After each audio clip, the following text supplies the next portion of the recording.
What is this video? Introduction to our YouTube, I guess. And like everyone says, it's going to be different Yeah. to the other YouTubers. It's going to be very unique. We're not just jumping on the bandwagon.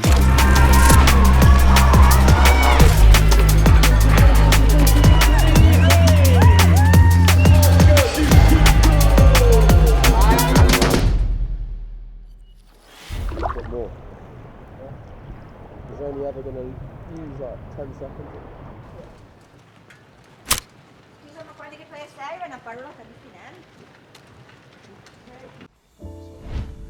My wife. My wife? So I'm Anthony, one of the founders of the Tri Guys. Do a bit of triathlon coaching and I'm a builder. Started the Tri Guys about 5 years ago. Been coaching for longer than that. Done a few Ironmans, some very good, some very shit. Sometimes good, sometimes shit. Mostly good.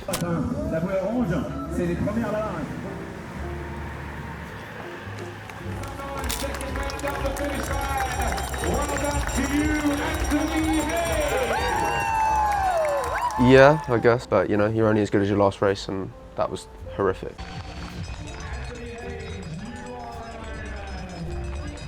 Turns out I'm pretty shit at the moment. Yes, I'm Oscar, other co-founder of the Tri Guys. Day job is software engineer and then triathlon coach, business owner, I guess, as well. Like, got to that stage now, it's like growing the business out. We're doing events now as well, so event organizer. Many hats. Yeah. Can you cut that in for me as well, please? Yeah. Yeah. Triathlete as well. Done 4 Ironmans now. Most recently Frankfurt, where I've got to take the tape for the first time.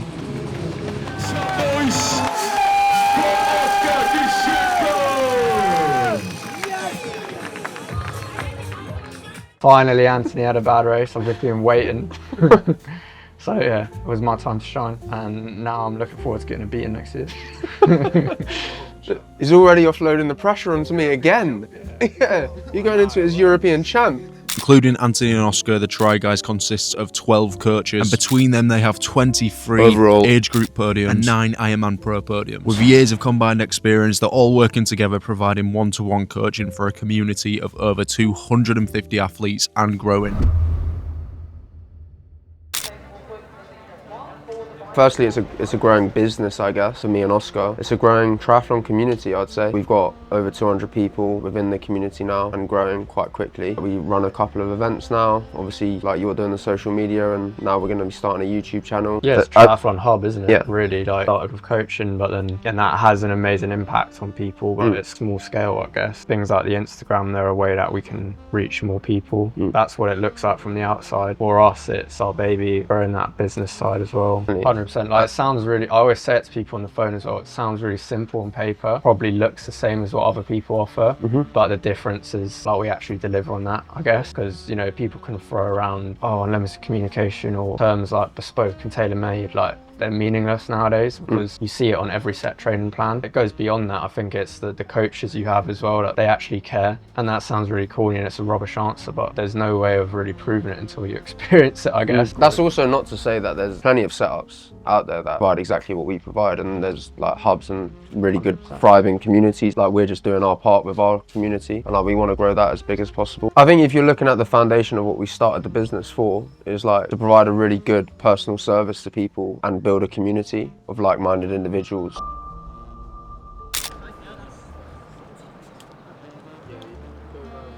Yeah, I don't even think it's like, it's not about being different per se and like searching for that, because like, as I say, there's other coaching setups in the UK and I'm sure globally that like are doing amazing things. They're creating basically the same as what we're doing, you know, like, you know, they've got thriving communities, group races, great coaches, offering a personal service. You know, it's not about being different to them, it's just, you go to these Ironman events, there's so many athletes, there's enough to feed, there's enough to feed everyone, and it's more like, yeah, just as long as we're focusing on ourselves, we're providing something that we can be proud of, and we continue growing, and like, of course, like we want to continue growing and be the biggest there is and stuff like that. But yeah, it's not necessarily about being different to a lot of people. It's just about providing the proper service for the people that we look after. Yeah, we've always said just stay in our own lane, focus on ourselves, do what we want to do, build what we want to build. And also like coaching is like you're forever learning, right? Like you should be forever learning and should be forever open to discussion, like with people with opposing views and shit like that. So like me and Oscar are both very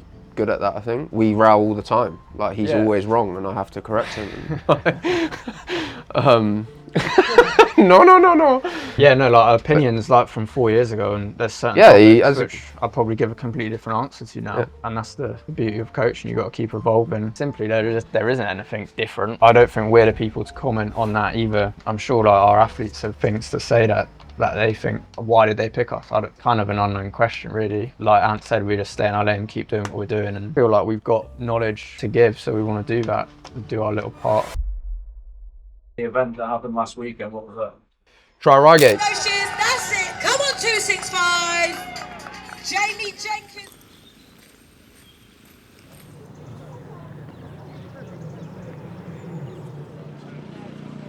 So we did it for the second year this year. Yeah, it's just one of those places that when we first went down to that lake to do an open water swim, it's like, this place would be amazing for a triathlon. And the local area is where me and Oscar live, and it's one of those areas that like really gets behind local efforts and stuff like that. So it just felt like it was the perfect place. So yeah, the idea is to grow that into a really nice big triathlon, get loads of first timers in the area, introduce them all to triathlon, and yeah. Nikki and Lorna, everybody. Nikki and Lorna. Well done, ladies. Yeah, all good. Lots of questions about the swim course, even though I gave them a thorough briefing. I'm going to go over to the swim exit and bike out, make sure that's all good.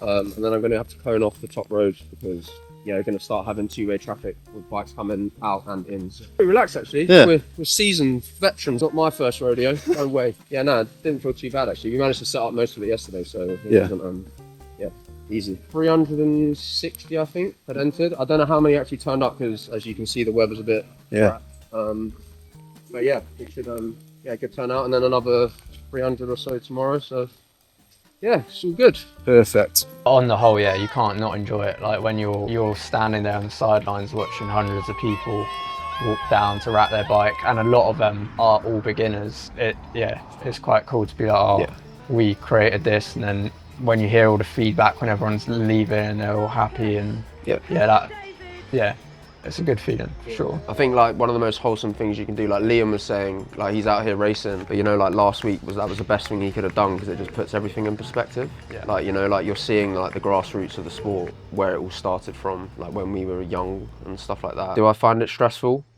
Didn't find this year anywhere near as stressful. But yeah, like I think that's because, you know, it's the 3rd/4th event we've put on now. Obviously we get the help from Matt and Ben at Run Through and those resources and stuff, which does help, but it's always stressful. Yeah, it's part of the game of events, I think. Like always going to get curveballs. Just got. Did you have any curveballs, Oscar? What was your main curveball? You was on the bike, weren't you? Yeah, my main curveball was a 1,500 person rugby tournament right on the bike route. Firefight in the last hour.